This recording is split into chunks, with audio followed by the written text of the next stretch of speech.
আসসালামু আলাইকুম নাহমাদুহু ওয়া নুসাল্লি আলা রাসূলিল কারীম আম্মা বাদ আউযু বিল্লাহি মিনাশ শাইতানির রাজীম বিসমিল্লাহির রহমানির রহিম।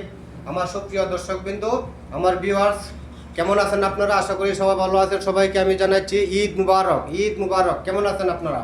সবাই ভালো আছেন? আলহামদুলিল্লাহ। আমি কিছুক্ষণ আগে একটা বক্তব্য শুনলাম, বাংলাদেশের যে একজন তত্ত্বাবধায়ক সরকার প্রধান উপদেষ্টা ডক্টর ইউনূস মুহাম্মদে কি বলছে, বাংলাদেশের যত দ্রব্যমূল্যের দাম অথবা যে চামড়া ব্যবসায়ী যারা আছে সবারই আমি আশা করি যে বাংলাদেশের গরিব অসহায় মানুষ যারা আছে যে ফেতরান পয়সা জাকাত উঠাই, তো সবার জন্য আশা করি যে একটা উপকৃত হইব। তার কারণ হচ্ছে আমি দেখতে পাচ্ছি যে কোন সরকার এই পর্যন্ত বর্তমানে বাংলাদেশের মধ্যে আওয়ামী লীগ কোন বিএনপি কোন যত সরকার আছে প্রধানমন্ত্রী যারা হয়েছে কেউ কিন্তু দেশে দ্রব্যমূল্য নিয়ে কোনোদিন কোনো আলোচনা সমালোচনা করে নাই।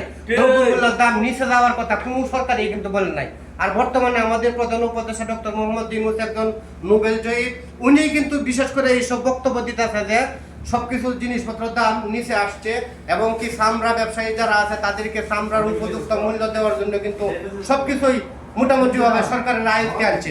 আর কোন সরকার কিন্তু দেখি নাই। এরপরে তো আমরা দেখতেছি বাংলাদেশের মধ্যে কিছু কিছু নেতা আছে যে তারা নিজের স্বার্থের জন্য সরকারে উৎপাত করার জন্য ইলেকশনের কথা বইলা মাথাটা খারাপ করে দিছে। বিশেষ করে উপদেষ্টার মাথা খারাপ না, আমাদের সাধারণ যারা জনগণ আছে তারা জনগণের জন্য অনেক একটা প্রবলেমের মধ্যে আমরা আছি। তার কারণ ইলেকশন হয় মানে কি দ্রব্যমূল্য যান ঊর্ধ্বগতি যাওয়ার জন্য এবং কি চামড়া ব্যবসায়ী যারা আছে এরাও কিন্তু ধ্বংসের পথে। কারণ আমরা এই 2-10 বছর ধরে আওয়ামী লীগ সরকার তাহা অবস্থা দেখছি, একটা চামড়ার মূল্য আসছে কত 300 টাকা, 400 টাকা, 200 টাকা। কিরে ভাই, এটা কে গরিবে কয় টাকা পাইব? একটা চামড়া 200-400 টাকা বিক্রি হয়, তাহলে একজন গরিব লোকে কত টাকা হইব? 10 টাকা হইব। 10 টাকা দেখি 1 কেজি চাল কেনা যাবো? কোনোদিনই সম্ভব না। কাজে আপনারা বিশেষ করে মাথার মধ্যে কোনো কিছু খেলা দেখেন যে এই সরকার কি কিছু ভালো করতেছে নাকি খারাপ করতেছে। আমি তো বেশি কিছু বললে আপনারা আমাদেরকে ব্লক করে দিবেন অথবা উপরের দিকে টান মারবেন, আমার ভিডিও লক্ষ্য করবেন না। আমি অল্প কিছুক্ষণের মধ্যে আপনাদের ভিডিওটা আমি অতি তাড়াতাড়ি শেষ করে দিব। আপনাদের কাছে আমার অনুরোধ, সবার কাছে অনুরোধ, এই সরকারের সবাই সহযোগিতা করবেন এবং কি সবাই সাপোর্ট করবেন যাতে এই সরকার আরো 2-4-5 বছর না, আমরা চাই সারা জীবন এইভাবে থাকতে। তার কারণ এই সরকারের কিন্তু কোনো ছেলে সন্তান নাই যে ওদের জন্য চুরি করে দেশ বিদেশে টাকা মুদ্রা অথবা পাচার করবো, এমন কোনো কিছু কিন্তু এই সরকারের কাছে নাই। আপনাদের কাছে অনুরোধ, সবাই সাপোর্ট করবেন। জামাত কিন্তু 1 নম্বরে সাপোর্ট আছে, একমাত্র শুধু কিছু কিছু নেতা আছে, আমি নাম বলবো না, কিছু কিছু নেতা আছে তারা নিজের স্বার্থের জন্য এবং কি লাভের জন্য নিজের ক্ষমতা শেয়ারের জন্য কিন্তু চাইতেছে যে আমরা ইলেকশন চাই।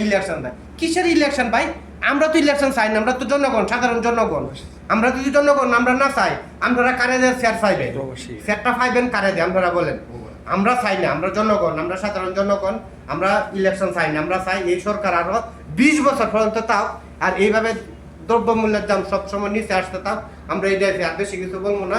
আপনাদের কাছে আমরা অনুরোধ করব সবাই আমাদেরকে সাপোর্ট করবো। আর আমরা প্রবাসী যারা আছি সবাই আমরা যদি দেখি যে এই সরকারের লামানির উদ্দেশ্য এরকম কোনো চক্রান্ত চলতেছে, তাহলে রেমিটেন্স বন্ধ করে দেবো কিন্তু আমরা। তার কারণ আগের রেমিটেন্স বন্ধ করাতেই কিন্তু এই আওয়ামী লীগ সরকার কিন্তু পতন হয়ে গেছে।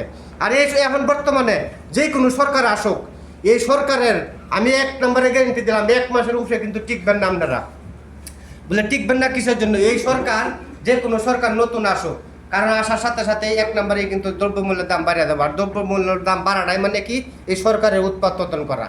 কাজে আপনাদের কাছে বেশি কিছু বলবো না, বিদায় নিল। আসসালামু আলাইকুম। সবাই আমাদের জন্য দোয়া করবেন আর আমরা আপনাদের জন্য দোয়া করবেন। আসসালামু আলাইকুম।